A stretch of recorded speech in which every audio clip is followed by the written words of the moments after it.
Hello there everyone, welcome back to Press for Truth TV. Today is Thursday, August the 2nd, 2012, and we've had a number of stories going on this week in regards to the ramping up of the police state. A lot of cases of police brutality that have been going on this week. Of course, there's the case with Julio of We Are Change Chicago, and he was intimidated by the Chicago police, intimidated and harassed, all because he filmed the TSA setting up their checkpoints in the Chicago's Union train station.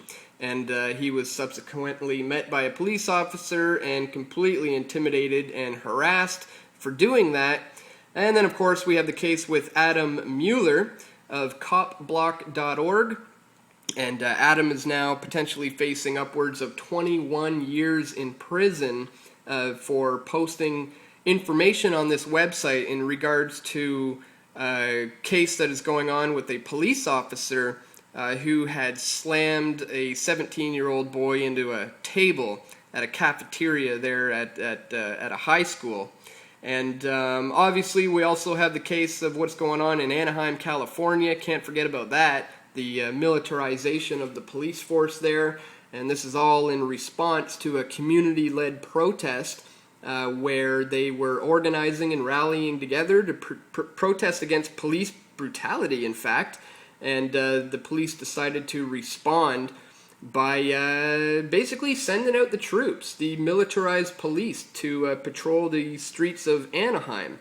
So in a week that's just been filled with more, just stories of police brutality and the ramping up of the police state, we do have a bit of good news to report on today in that regards, coming out from Toronto, Canada. This from CTV.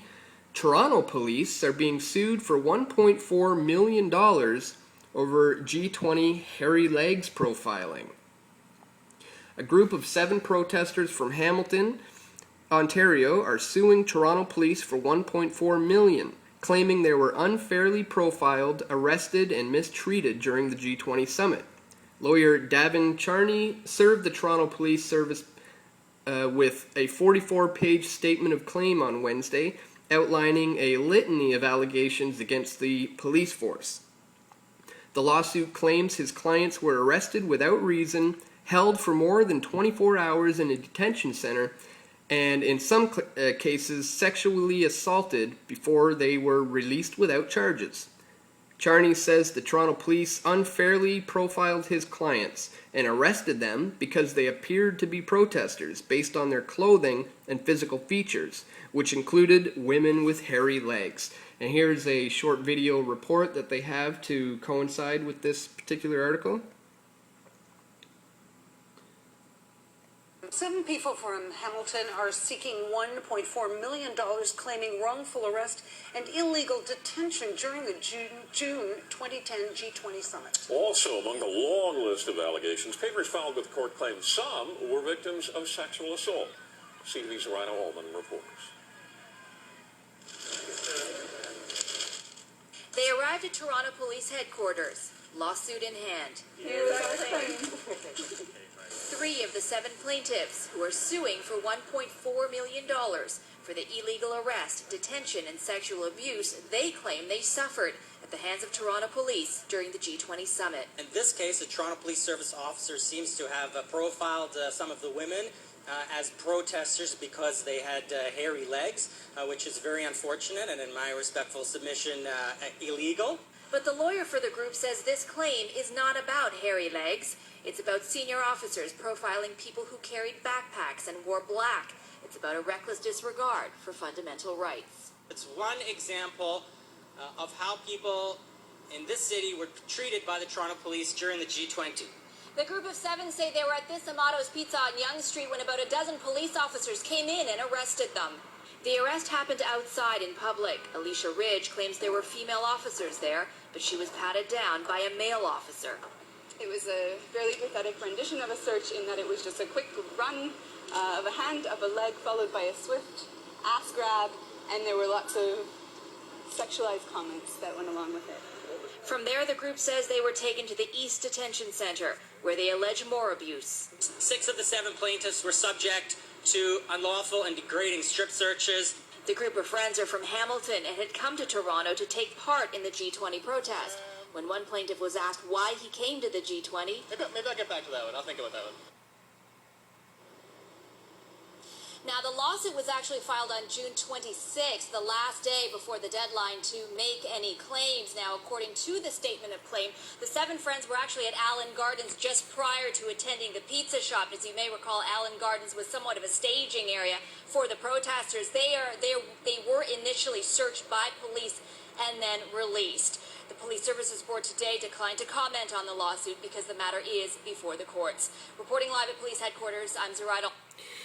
So there you go, just a blatant disregard for basic fundamental freedoms and rights that we have here in Canada were just completely obliterated on that weekend and violated. I certainly hope that they win the $1.4 million, which I think is an appropriate amount for those 7 people because of some of the things they had to go through. I mean, being strip searched and held up in that detention center in those cages.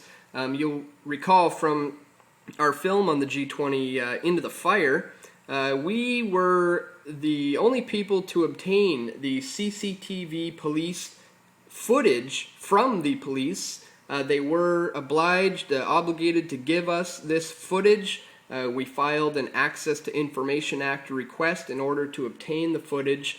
And as you can see here, a lot of the police officers would often congregate in front of the cages here. There would be female officers, male officers. Here's the washrooms with the no doors on them. And bear in mind that these cages were filled with upwards of sometimes 40 people per cage. And the stories coming out of some of the brutal treatment that they received while they were in there, all the derogatory statements, the harassments, the sexual assaults, the amount of people being strip searched, it just goes on and on and on, the brutal things that happened at the hands of the Toronto police. So as I said, in a week filled with so many stories of police brutality and the ramping up of the police state, it is good to know that some people here in Toronto are taking these kinds of matters into their own hands and trying to hold these police officers accountable for some of these actions that they are doing against the Canadian people. And hopefully this will send a message basically to the officers and let them know, if you guys want to continue to violate people's rights, you back people up into a corner, they will fight back and you very well may be held accountable for your actions. So you might want to think twice when it comes to violating the rights of the Canadian people. And so anyways, guys, it's just a story I wanted to share with you today. A little bit of good news coming out is in regards to all the ramping up of the police state that we've seen in the last few days. So hopefully these guys win this lawsuit and it'll teach the Toronto police a little bit of a lesson. Anyways, guys, that's it for today. I want to thank you all for tuning in once again, and I'll see you right back here tomorrow at pressfortruth.tv.